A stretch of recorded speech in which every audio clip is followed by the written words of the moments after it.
1950 में आप सब पढ़ते हैं कि भारत का संविधान बना, 26 जनवरी मनाई जाती है। हम वो लोग हैं, हमारी संस्कृति में सुनी सुनाई बातों पर यकीन नहीं किया जाता, लेकिन आज का समाज सुनी सुनाई बातों को ही सच मान लेता है। 1950 में जो संविधान बना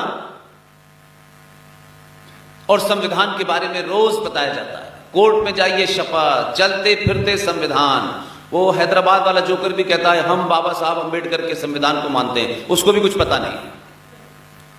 ऐसे लोगों को जो झूठ बोले पार्लियामेंट के अंदर खड़े होकर के, आप नहीं भले पार्लियामेंट के अंदर हो, संसद में अगर नहीं है तब भी कोई फर्क नहीं पड़ता, लेकिन आज उनकी स्पीचेस भी हैं और आपका अपना तर्क भी है। मुझे खुशी है कि आपने ये प्रोग्राम इंदौर में किया है, अहिल्याबाई होलकर के परिवार वालों ने किया है, लेकिन इस प्रोग्राम में अभी हफ्ते 10 दिन पहले मैं मध्य प्रदेश के बड़वानी जिला की एक तहसील है अंजड़, जब मैं वहां गया तो मुझे लगा यहां तहसील में मुझे कौन सुनेगा। जिस भाषा में बात करता हूं पता नहीं वो जानते भी होंगे नहीं जानते होंगे। आज आपकी सभा में जो हमारे प्रोग्राम के आयोजक थे अंजड़ में, वो भी बैठे हुए हैं।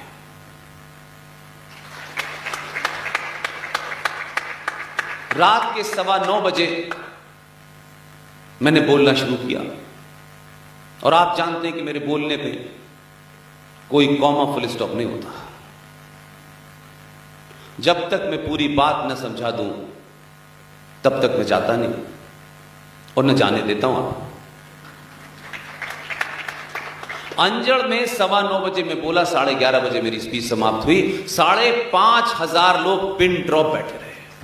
तब मुझे यह लगा कि अगर हिंदुस्तान के किसी जिले की तहसील में रहने वाले लोग, जिस जगह की कुल मिलाकर के 30,000 पॉपुलेशन हो, उसमें 5,500 जिसमें 2,500 महिलाएं बैठी हो, तो मुझे लगा कि हमारी मेहनत बेकार नहीं जा रही। –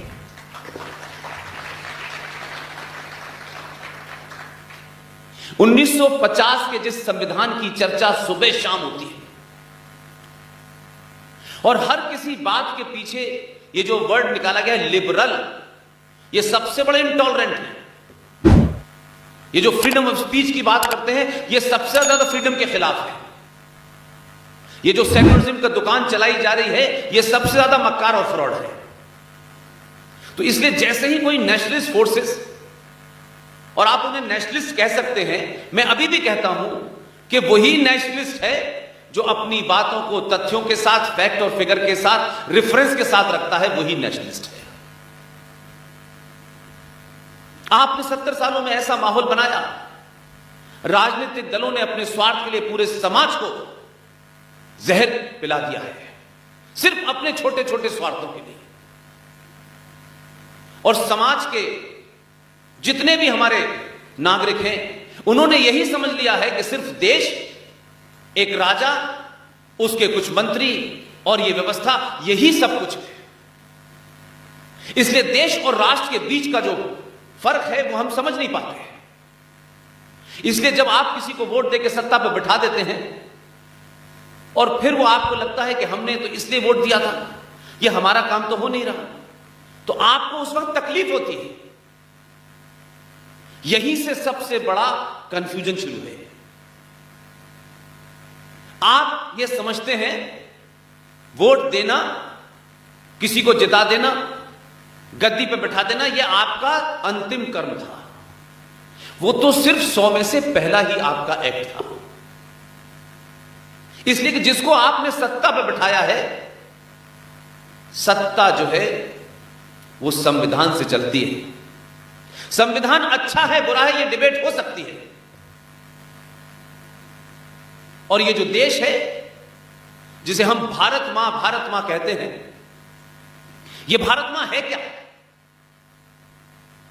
अगर ये देश है तो एक जमीन का टुकड़ा है,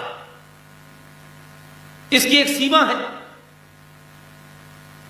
इस देश के इस भूभाग को आप कहते हैं जमीन के टुकड़े की रक्षा करने के लिए सेना बनी हुई है, सीमाओं पर वो लोग खड़े हुए हैं। आपकी वायु सीमा के लिए एयरफोर्स है, पानी में नेवी है। वो देश भारत की सुरक्षा के लिए है। भारत कैसे चलेगा? संविधान से चलेगा। उसके लिए एक प्रधानमंत्री होगा, एक राष्ट्रपति होगा, उसके लिए संसद होगी, उसके लिए जुडिशरी होगी, उसके लिए पुलिस होगी, शिक्षा की कोई व्यवस्था होगी, उसके लिए कोई इंस्टीट्यूशन होगा। ये सारे के सारे अंग और इंस्टीट्यूशन देश के इंस्टीट्यूशन हैं।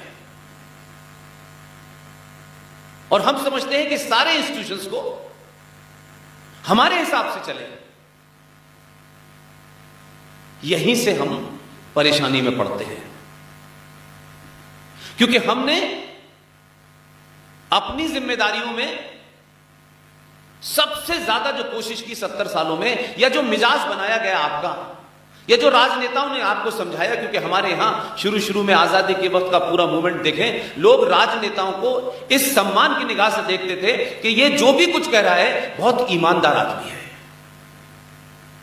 सच में अच्छी बात कह रहा है।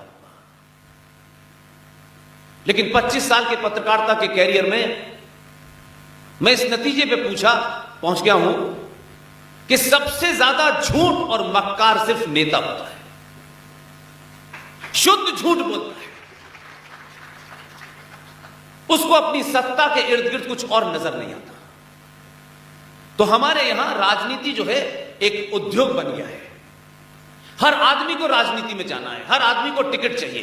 5 करोड़ में, 2 करोड़ में, 4 करोड़, उसको टिकट लेनी है, क्योंकि वो जानता है कि सत्ता पे पहुंचने के बाद जो उसका दुरुपयोग करके, एक साहब जो हवाई जहाज चला रहे थे, उनकी माता श्री का 1984 में कत्ल हो गया। उनकी लाश के ऊपर वो देश के प्रधानमंत्री बने और यकायक देश चलाने लगे। और जब उनकी मृत्यु हुई तो आप सोचिए, मोतीलाल नेहरू, जवाहरलाल नेहरू, इंदिरा गांधी, राजीव गांधी, और फिर गांधी गांधी गांधी चल रहा है। तमाम चीजों में जो ऑफिशियल पैसा डिक्लेयर किया गया राजीव गांधी मरने के बाद, 7,000 करोड़ रुपया छोड़ के राजीव गांधी वाइट में मरे थे। अब उनकी तनख्वाह पायलट की इतनी थी, ये मुझे समझ नहीं आ रहा। और मई 1991 में शायद वो बम धमाके में मारे गए। अब अगर मैं इसको शक की निगाह से न देखूं या इस पे सवाल न खड़ा करूं, तो मुझे लगता है कि मैं रटी रटाई बात आपसे कहूंगा। और मैं एक नागरिक हूं, सत्ताओं में बैठे हुए लोग मेरे टैक्स से चलते हैं, उनकी तनख्वाह मेरा टैक्स पे करता है। मई 1991 में एक बम धमाके में राजीव गांधी की मृत्यु हो जाती है। मई 1991 देश का प्रधानमंत्री एक बम धमाके में मारा जाता है। उसकी पत्नी कितनी दुखी होगी इसका अंदाजा आपको हो सकता है। हमारी परंपरा में तो दुखी ही होगी। ऐसे में आदमी के दिमाग में कोई और चीज आ ही नहीं सकती। और हमारी परंपरा और संस्कृति के अंदर अगर जिसका पति चला जाता है उसके लिए तो सब कुछ खत्म हो जाता है। मई 1991 में राजीव गांधी की हत्या होती है और मात्र 1 महीने में 21 जून 1991 को राजीव गांधी फाउंडेशन बन के तैयार हो जाता है। 1 महीने में। उसमें चिदंबरम साहब उस ट्रस्ट के परमानेंट मेंबर हैं, क्योंकि ये लग गया था कि राजीव गांधी के जाने के बाद जो सरकारें आएंगी उसमें बहुत कुछ होगा। और आप यकीन मानिए कि आजकल पैसा ना आने की वजह से जो लोग धर्मांतरण में लगे हुए थे वो अब एयर टिकट से नहीं जा पा रहे, वो रेल से भी नहीं जा पा रहे बेचारे। ये बात मैं इसलिए बता रहा हूं कि कितनी खामोशी से कुछ काम इस देश में हुए हैं, और क्योंकि आम नागरिक को शायद इसकी बहुत ज्यादा चिंता नहीं होती, लेकिन कैसे वो मुझे और आपको इफेक्ट करते हैं।